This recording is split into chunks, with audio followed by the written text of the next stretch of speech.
How will Stephen be corruption? Well, today I'm going to react to a video and it will say how trauma will cause Stephen corruption.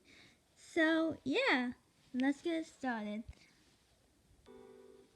So, as the title suggests, this video is going to be covering the Steven Universe future corruption fan theory that seems to be the next Rose is Pink Diamond theory in terms of how divisive the fandom is on it. Some people believe wholeheartedly that this theory has all but been confirmed, and others believe that it's beyond the realm of possibility. Personally, I am more within the camp that this theory holds more ground than it has holes in it, but today my job is to present to you the evidence that proves our dear friend Wormy Boy is in fact Steven Universe himself. It's important to mention that I know I'm not the first one who has made a video on this theory, and I'm probably also not the first to bring up some of these talking points. However, I wanted to present my take on this theory now that we're reaching the finale. First, we're going to start off by talking about corruption in general. What is it? How does it happen? And can it be self-inflicted? I'm sure most of you need no introduction to the concept of corruption, but it is a central part of this theory and needs to be understood in order for me to prove my point. So, first and foremost, corruption is mental damage received from trauma that manifests as physical damage. Gems who are afflicted by corruption lose their sapience and revert to a feral state. Their physical forms lose their humanoid look and become animal-like. It's important to note that this damage is separate from that of cracking or shattering a gem, which are two different forms of gem injuries that cause different symptoms. While cracking and shattering also affects a gem's physical form, it seems as though their mental state stays mostly intact. Back when Amethyst cracked her gem in an indirect kiss, her form glitched and prevented her from functioning properly. However, as we can see, she's still clearly sapient and there mentally. The cracking of her gem seemed to only be reflected in her physical form rather than mental. The same thing can be seen in the episode Bubbled, where Eyeball's gem is cracked. While she glitches out, it's clear that she's fully aware of her surroundings as well as the situation.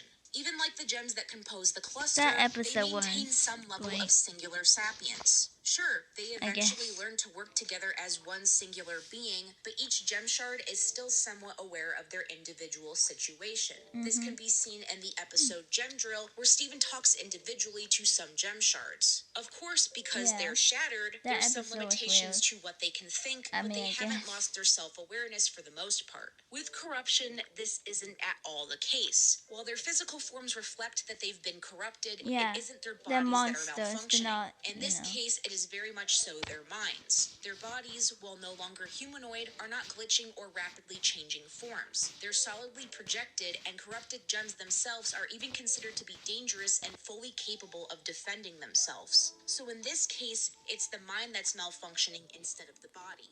And this distinction is important, though right now is seemingly unrelated. We'll get to that in a moment, but I have some other things to cover first. The monsters now, was as really of current, gems. there's only two confirmed ways that you can become corrupted. If you were hit with the light from the damage of the diamond's back during the gem war, or if you were fused with an already corrupted gem. It's implied that corruption functions like a virus, overtaking and corrupting the files of a gem's mind. This is what causes them to stop working properly, and is why Garnet refers to it as a tear in the mind. This is why it would make sense that the damage of the diamonds affected all gems that it touched, but failed